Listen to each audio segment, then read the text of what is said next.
Welcome back. David and Kerry with you on Coast to Coast. After Tuesday night's lottery, there was speculation that Zion would be unhappy going to New Orleans. Then our Brian Windhorst said on The Jump yesterday there was talk in NBA circles that Zion might go back to Duke if he really was that disenchanted. New on SportsCenter, Zion's stepfather has now put the kibosh on that. We're excited.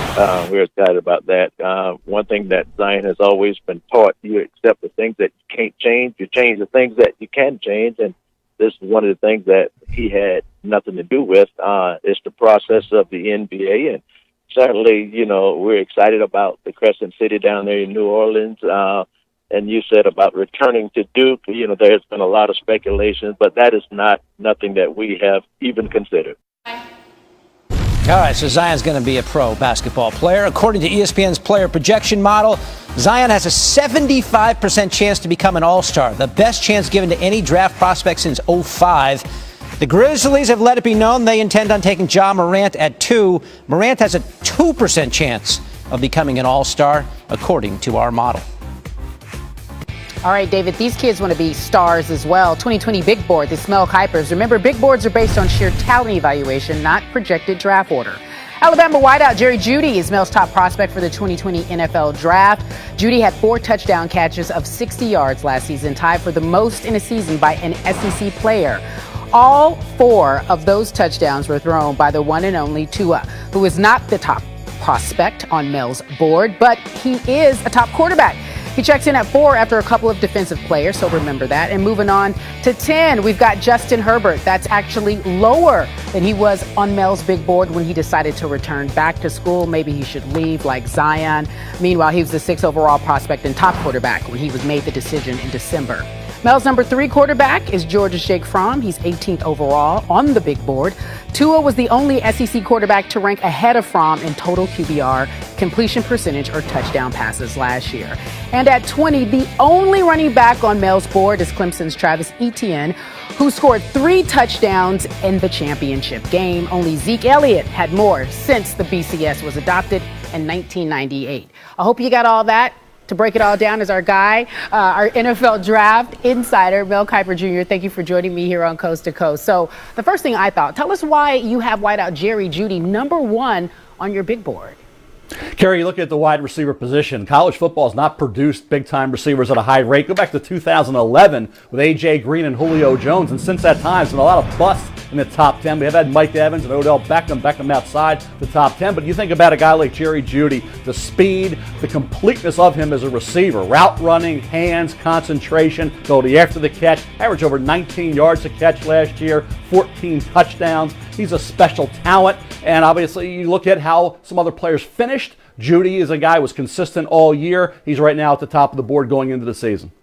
Okay, special talent and consistent. I feel like you're talking about yourself, but I move on. His teammate, Tua Tagovailoa, is 4th on your big board. Oregon quarterback Justin Herbert is 10th. These quarterbacks will get a ton of attention throughout the season. So explain to me what improvements you expect to see out of them. And we'll start with Tua first.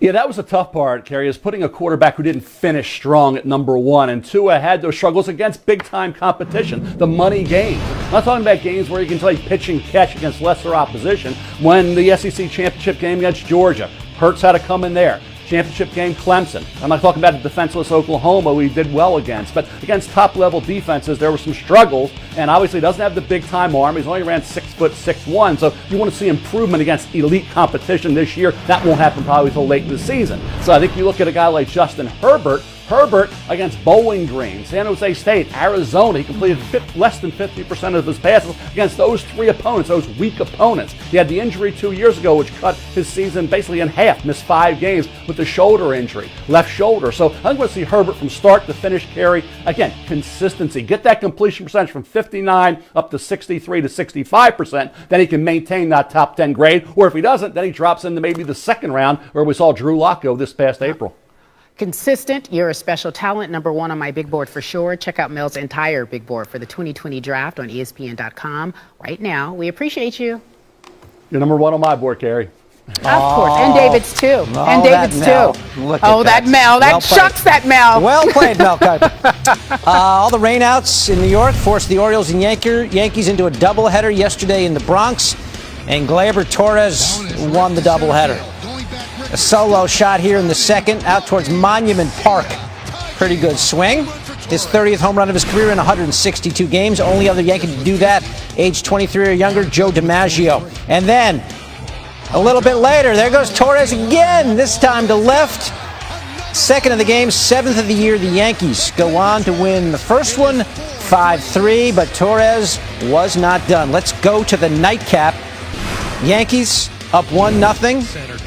Gleyber back up at the dish, and here he goes again. This time, 432 to center. 8 home runs this year, 6 of them against the Orioles, who have given up the most in baseball.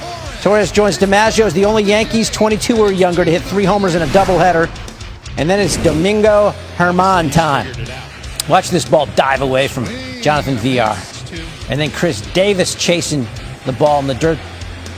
These pitches just falling off the table. Germán gets through 6, has a little trouble in the 7th. The Orioles load the bases, 2 outs. And Germán induces a ground ball. Gets the force at second, so he goes 7 innings, struck out 8. Very pumped coming off the field. And then they turn the ball over to Aroldis Chapman, and he's going to bring it up a notch. 101. Chapman saves in both games. Mariano was there. And Germán, the first guy in baseball with 8 wins of the season as the Yankees sweep the doubleheader, but they lose the AL Rookie of the Year on the same day. The team announced during the nightcap that Miguel Andujar will have season-ending surgery to repair a torn labrum in his shoulder.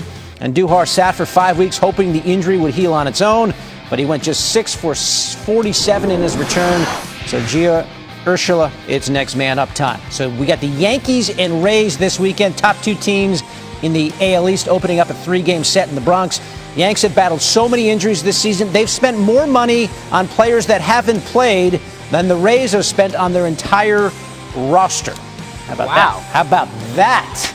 Oh, guess what, David? How about this? We're going to kiss it goodbye. Are you excited for this segment? I am. This is my man, Alex Bregman. I picked him to go deep the night before. He waited an extra day. I missed him a couple days ago. But yeah, well, Astros win 5-1. That was mine, but you go ahead and take it, David. Oh, was that yours? Yeah, go ahead. All you. Okay, so now I'll do this one? Yeah. I thought that was mine. Victor Robles. There it goes, number 8 of the season. Watch this fan. I got it.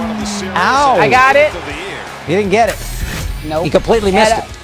That is no bueno, David. Right here, what do we have? Braves, St. Louis Cardinals.